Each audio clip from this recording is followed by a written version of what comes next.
오늘 본문 말씀은 시편 108편 1절 말씀입니다. 제가 먼저 봉독해 드리도록 하겠습니다. 하나님이여 내 마음을 정하였사오니 내가 노래하며 나의 마음을 다하여 찬양하리로다. 아멘. 시편 108편 1절 우리 같이 한번 다시 봉독하겠습니다. 시편 108편 1절 시작. 하나님이여 내 마음을 정하였사오니 내가 노래하며 나의 마음을 다하여 찬양하리로다. 아멘. 오늘 설교의 제목은 내 마음을 정하였사오니. 그리고 참고적으로 여러분이 같이 묵상하시면 좋을 말씀들을 우리 주보에 실어놨으니까 좀 보시면 고맙겠습니다. 성도 여러분, 한 주간 주님과 동행하셨습니까? 네. 주님과 손잡고 주님을 성도 여러분의 마음 가운데 모시면서 사셨습니까? 아멘. 우리와 언제나 함께 하시는 성령님을 경험하셨습니까? 네. 만약 여러분이 성령님과 동행하셨다면 평안과 기쁨, 감사와 찬양, 그리고 회개와 회복, 이 가득한 한 주간이 되셨으리라 생각이 됩니다. 하지만 반대로 그렇지 않았다면 불안과 걱정과 염려 또는 허무함과 절망 그리고 분노와 미움이 가득한 삶이었을지도 모르겠습니다. 사람은 어떤 사람 혹은 그 무엇과 동행하느냐에 따라서 많은 것이 달라집니다. 좋은 사람과 동행하면 좋은 사람이 되기 쉽고 나쁜 사람과 동행하면 나쁜 사람이 되기 쉽습니다. 또한 이타적인 꿈을 꾸고 사는 사람은 다른 사람을 돕는 사람이 되기 쉽고 욕심을 쫓아 사는 사람은 타락하기가 쉽습니다. 그러나 그것보다 더 확실하게 인생을 바꿀 수 있는 동행은 그 사람의 마음에 무엇을 담느냐 혹은 누구를 모시고 사느냐 하는 것입니다. 사람은 마음에 무엇을 담느냐에 따라서 행복과 불행뿐 아니라 생명이 결정되기 때문입니다. 그래서 하나님도 잠언서 4장 23절에서 모든 지킬 만한 것 중에 더욱 내 마음을 지키라. 생명의 근원이 이에서 남이니라. 말씀하시면서 생명의 근원이 마음에 있다고 가르쳐 주십니다. 마음은 생명의 근원입니다. 때문에 마음의 주인은 우리에게 생명을 주신 하나님이셔야 합니다. 여러분 마음의 주인은 누구십니까? 오늘은 우리가 우리의 마음 안에 마음의 주인이신 생명 되시는 예수님을 담기로 정하였을 때 무엇이 달라질지에 대한 말씀을 전하고자 합니다. 시편 108편 1절 오늘 본문에 보면 하나님이여 내 마음을 정하였사오니 내가 노래하며 나의 마음을 다하여 찬양하리로다.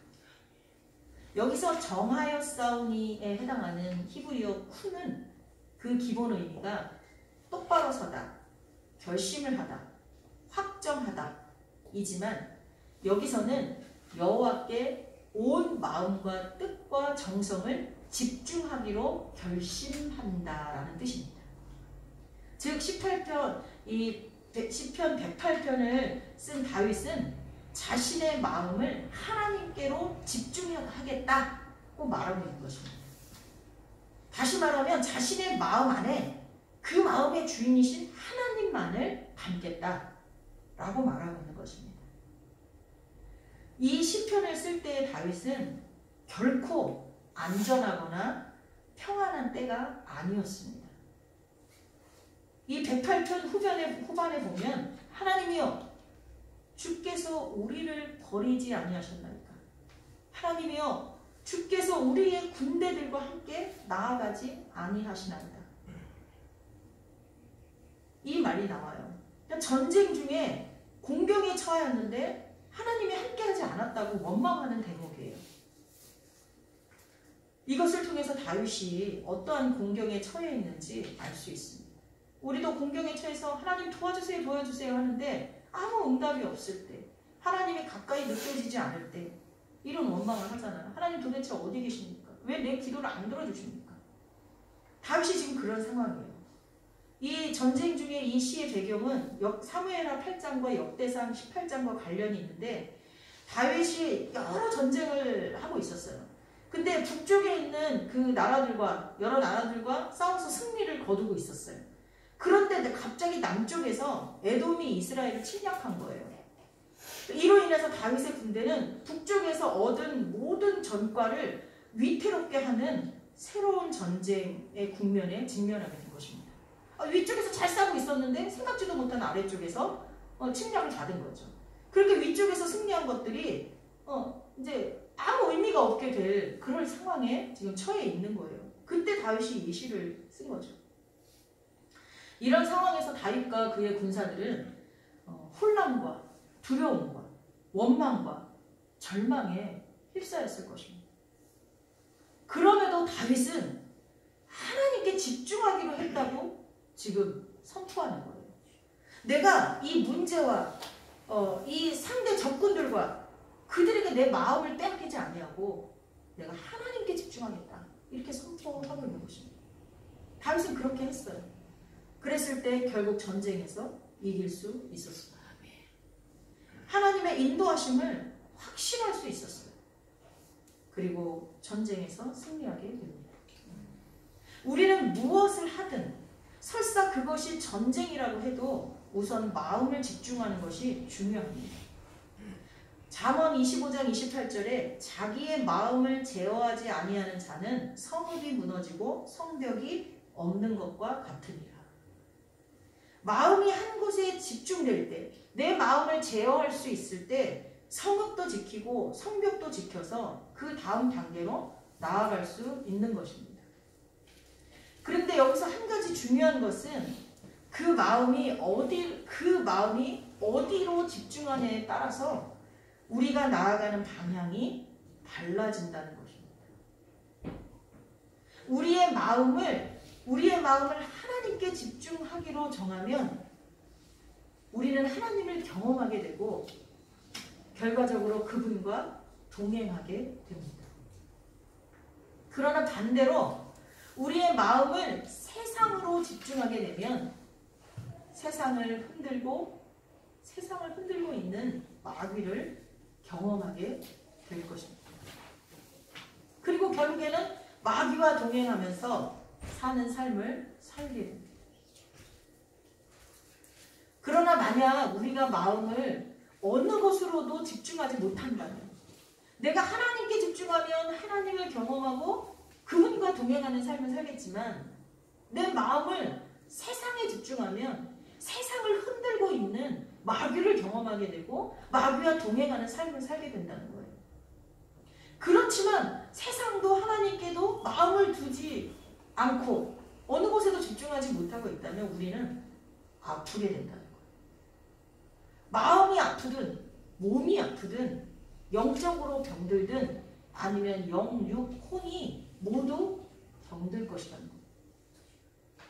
미국의 유명한 의사인 에드워드 포돌스키 박사는 수많은 환자를 진료하다가 다음과 같은 사실을 깨달았습니다. 고민, 즉 근심이나 염려, 이 고민이 많은 사람은 심장이 안 좋다. 고민이 많은 사람은 대체로 혈압이 높다. 고민이 많은 사람은 류머티즘이 생길 수 있다. 고민이 많은 사람은 위장병이 생길 확률이 높다. 위장병 환자가 많다는 거죠. 고민이 많은 사람은 자주 감기에 걸린다. 고민이 많은 사람은 갑상선 질환이 악화된다. 고민이 많은 사람은 당뇨병에 걸릴 수 있다. 이거를 이 포더스키 박사가 환자들을 진료하면서 많은 시간 데이터를 축적했더니 이런 결과가 나왔다는 거예요. 여러분 혹시 심장이 안 좋으십니까? 저는 5년 전부터 협심증을 앓고 있습니다. 혹시 저와 달리 심장은 좋지만 혈압약을 드시고 계십니까?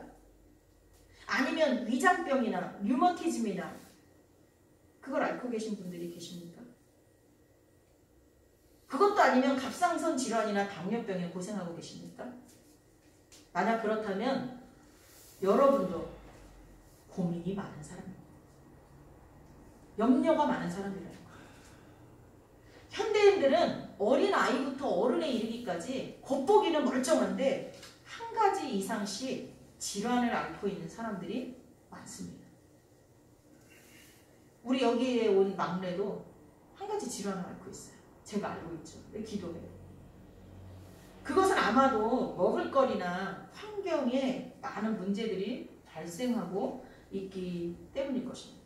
그러나 제 생각에는 그것만이 아니라 급변하는, 굉장히 빠르게 변하고 있는 이 세상에 제대로 적응하지 못해서, 이 세상을 따라가지 못해서 마음을 어디다 둬야 할지 모르는 사람들이 많기 때문이라고 생각합니다. 그 근거를 보면 우울증 환자들이 너무나 많이 늘었어요. 이건 우리나라만의 문제가 아니에요. 일본은 우리나라보다 그 이전부터 많은 우울증 환자들이 있었어요. 자살률도 높았고. 근데 이제는 우리가 따라가죠. 우울증이나 공황장애나 자살률이 끝도 없이 증가하고 있습니다. 많은 전문가들이 분석하기를 자기 마음을 어디에 둘 데가 없어서 그렇대요. 어디 한 군데 집중하지 못해서. 하나님께 집중하지 않아도 적어도 세상이라도 집중하고 사는 사람은 정신질환에 걸리지 않아요. 근데 이 마음을 한 군데다 집중을 못하는 거예요. 그러다 보니까 많은 질환들이 우리 현대인들을 급습하고 있는 것 같습니다. 포도스키 박사는 환자들을 진료하면서 깨달은 이런 지식들을 통해서 고민이 가져오는 수많은 병리학적 원인을 연구했습니다. 그리고 책을 냈어요. 고민이 없으면 병이 사라진다. 그 책을 저술했고 수많은 사람들이 박사의 지침을 따라서 고민을 줄인 뒤 건강을 되찾게 되었다는 증거들이 많이 나오고 있습니다. 그런데 우리가 한 가지 기억하고 넘어가야 할 것이 있습니다. 바로 이 고민, 이 염려, 이 근심은 마음을 어디에 둘지 정하지 못할 때 생긴다는 것입니다. 하나님은 이미 이것을 알고 계셨어요. 그래서 우리에게 말씀해 주십니다. 잠언 4장 23절. 좀 전에 제가 읽어드렸죠. 모든 지킬 만한 것 중에 더욱 뭐를 지키라?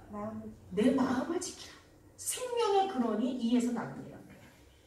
우리가 죽지 않고 살아있을 수 있는 것, 우리가 그것도 건강하게 살아있을 수 있는 근원이 뭐라고요? 이 마음을 지키는 거예요. 그럼 마음을 어떻게 지키냐? 하나님이 명령만 하고 방법을 안 알려주시는 분인가요? 아니에요. 다 알려주세요. 3장 5절을 보면 너는 마음을, 잠언 3장 5절을 보면 너는 마음을 다하여 여호와를 신뢰하고 내 명철을 의지하지 말라. 우리의 마음을 지키는 건 뭐예요? 우리의 명철, 우리의 지식, 우리의 지혜, 우리의 생각을 의지하지 말고 누구를 의지하라고요? 여호와를 의지해요. 오직 마음을 다하여 아까 다윗이 본문에서 고백한 것처럼 내 온 마음으로 어떻게 하겠다고? 하나님께 집중하겠다. 내 온 마음을 하나님께 집중하겠다.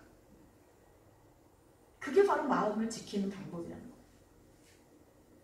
우리를 구원하시고 영생을 약속하신 주님만이 우리의 마음이 영원히 거할 참된 안식처입니다.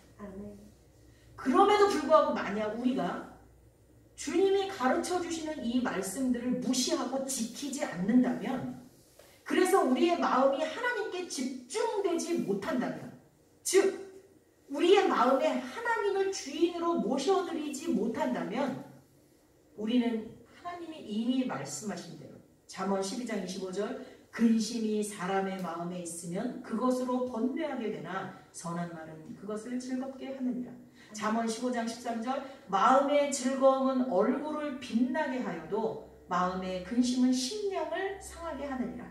잠언 17장 22절 마음의 즐거움은 양약이라도 심령의 근심은 뼈를 마르게 하느니라.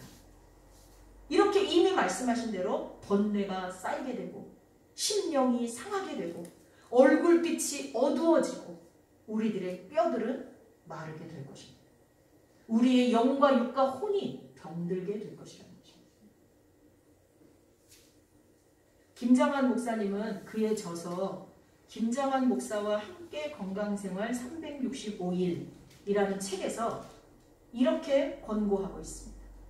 참된 빛을 보고도, 그 예수님을 보고도 하늘과 세상 사이에서, 하나님과 세상 사이에서 고민하는 미련한 사람이 되지 말고 창조주이신 하나님 아버지를 향해 마음을 정하라고 권고하고 있습니다. 여러분, 하나님을 만나셨습니까? 하나님께 마음을 정하시기 바랍니다. 집중하시기 바랍니다. 저는 요 몇 주 저의 마음을 하나님께 두지 않고 세상 일에 두었습니다. 그랬더니 내 삶의 등불이고 길이 되며 내 영혼의 양식인 말씀을 가까이 하지 않게 되었습니다. 하나님과 나 사이를 연결하는 통로인 기도가 멈추게 되었습니다. 오늘 대표 기도하신 김나인 지사님이 기도는 하나님과 나를 연결하는 호흡줄이다. 기도는 호흡이다. 이렇게 기도하셨는데 그 호흡줄인 호흡이 끊겼다. 기도가 안 되는 거예요. 그랬더니 그 후에 나타나는 증상들이 온갖 고민이 몰려오고 마음에는 미움과 증오와 분노와 극단적인 생각들이 쌓이게 되었습니다. 그때부터 내 마음은 마귀가 점령을 했습니다. 저와 잘 아는 지인이 본인이 교회에서 새벽 기도에 나오는 사람들을 적어서 목사님께 보고하는, 알려드리는 임무를 1년 동안 맡았는데 그 직임을 맡으면서 1년이 지나고 깨달은 것은 어쩌면 한 번도 새벽 기도에 안 나오는 성도가 있다는 거예요. 근데 그 사람은 왜 그럴까? 그런 사람들은 왜 그럴까? 생각을 해봤대요. 근데 본인이 예수님을 믿기 전에 기독교는, 종교는 사회, 문화, 정치 뭐 이런 부분 중에 한 작은 분야였고 그 중에서도 기독교는 불교, 천주교, 뭐 이슬람교, 유대교 많잖아요. 그런 그 종교들 중에 한 부분이었고 하나님은 그 중에 한 분야에 속하는 아주 작은 분으로 생각을 했다는 거예요. 근데 본인이 하나님을 만나고 나니까 하나님이 전부라는 거예요. 온 우주 만물을 다스리는 분도 하나님이고 내 인생의 전부가 하나님이라는 것을 알게 됐다는 거예요. 그러고 나니까 기도하지 않을 수 없고 하나님께로 나아가지 않을 수 없게 되었다는 거예요. 근데 한 번도 기도하지 못하는 사람, 새벽 기도뿐만 아니라 기도를 못하는 사람들은 그런 하나님을 아직 못 만났기 때문일 것이다 라는 결론을 내렸대요. 그래서 불쌍했다 라는 생각이 들었다고 하더라고요. 근데 저는 거기다가 하나 더 붙여서 말했어요. 하나님의 은혜를 맛보고도, 그런 하나님이 전부인 세상을 살아보고도 기도가 안 되는 경우가 있다. 그때는 내 마음 안에 온갖 쓰레기들이 차 있을 때, 미움과 증오와 분노와 이런 것들이 차 있을 때 하나님께로만은 기도줄이 막히고 기도하지 않게 되고 하나님의 거룩한 말씀이 오물덩어리인 내 마음 안에 들어올 수가 없고, 그래서 하나님과의 관계가 끊어질 때가 있다. 이제 내 마음을 하나님께로 집중하기로 결단하지 않았더니 찬양이 멈추고 감사가 멈추고 기도가 멈추고 말씀이 막혔습니다. 결국 성령님이 아니라 마귀가 나를 지휘하게 되었습니다. 그곳이 바로 지옥이었습니다. 그러나 그럼에도 불구하고 오늘 제가 여기 이렇게 설 수 있었던 것은 하나님의 은혜와 사랑 때문입니다. 하나님은 사랑이십니다. 나를 택하시고 나를 하나님 백성 삼아주신 하나님이 내가 그렇게 되기 오래전에 이미 아시고 나를 회복하실 프로그램을 돌리고 계셨습니다. 엘리야를 까마귀로 먹이시고 회복시켜 주셨지만 저는 주의 종들을 보내주셔서 회복해 주셨습니다. 그분들과의 약속이 몇 번이나 취소되고 번복되었습니다. 반년이 넘어갔어요. 그러다가 지난주에 저희 교회에 오셨습니다. 그분들과 식사를 하고 교회에서 차 한잔을 했습니다. 바로 그날이 바로 내가 다시 일어나야 할 때였습니다. 성도 여러분, 여러분의 마음을 어디로 두기로 정하셨습니까? 세상입니까? 아니면 하나님이십니까? 둘 다 아니라면 혹시 깨끗이 청소되고 비어 있어서 그곳을 나갔던 귀신들이 더 많은 귀신을 데리고 돌아온 그런 곳과 같이 비어 있습니까? 빨리 정하십시오. 저는 생명의 주인 되시는 하나님께로 마음을 정하였습니다. 저는 평안과 기쁨과 찬양이 있는 날들을 원합니다. 그래서 오직 하나님만 의지하고 섬기기로 결심했습니다. 쉬지 않고 기도하고 늘 머리맡에 성경을 두고 매일 읽고 묵상하면서 그 말씀에 순종하고 하나님만을 바라보기로 내 마음을 정했습니다. 성도 여러분은 어디로 마음을 정하시겠습니까?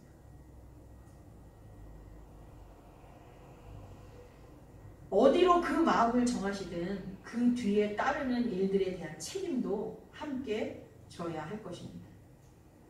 부디 저처럼 실수하지 마시고 하나님이 주시는 지혜와 성령의 충만함을 따라서 정하실 수 있기를 예수님의 이름으로 축복합니다. 아멘. 너는 마음을 다하여 여호와를 신뢰하고 내 명철을 의지하지 말라. 기도하겠습니다. 모든 지킬 만한 것 중에 더욱 내 마음을 지키라. 생명의 근원이 이에서 남이니라 말씀하시면서 우리가 마음을 지키지 못해 번뇌하게 되고 우리의 영혼이 상하게 되며 우리의 뼈가 마르게 되는 것을 막아주시고 오직 우리의 마음을 주께로 정하여 하나님만을 신뢰하고 하나님을 찬양하며 기쁨과 감사와 평강의 삶을 살도록 인도하여 주시는 주님의 사랑과 은혜에 감사를 드립니다. 매 순간 하나님께 우리의 마음을 집중하고 주님만 바라보고 살아가는 저희들이 되도록 인도하여 주옵소서. 예수님의 이름으로 기도하옵나이다. 아멘. 우리 찬송가 아까 주보에 나왔던 찬양 한 장하고 축도로서 예배를 마치겠습니다. 286장입니다.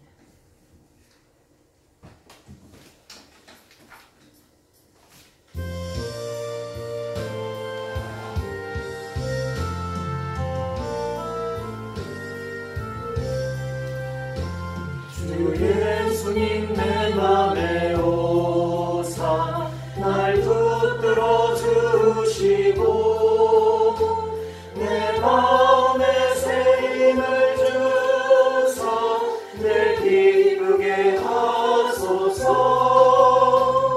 사랑의 주 내 맘속에 찾아오사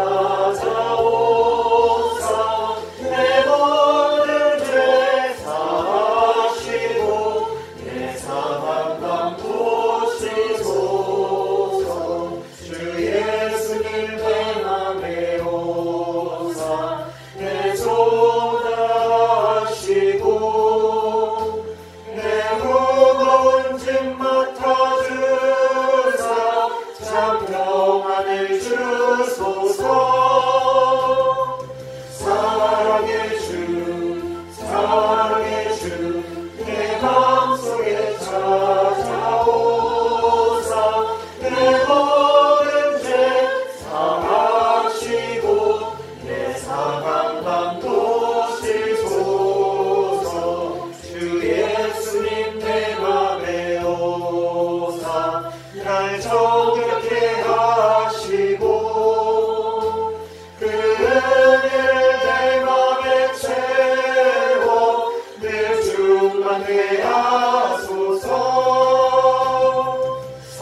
예수 그리스도의 은혜와 성부 하나님의 극진하신 사랑하심과 성령 하나님의 감화 감동 교통하심이 오늘 예배를 드린 모든 성도들 머리머리 위에와 그리고 이 나라 이 민족 위에 그리고 여러 가지 질병과 또 문제로 근심하고 염려하는 모든 하나님의 자녀들 머리 위에 영원히 함께 하시기를 간절히 축원하옵나이다. 아멘.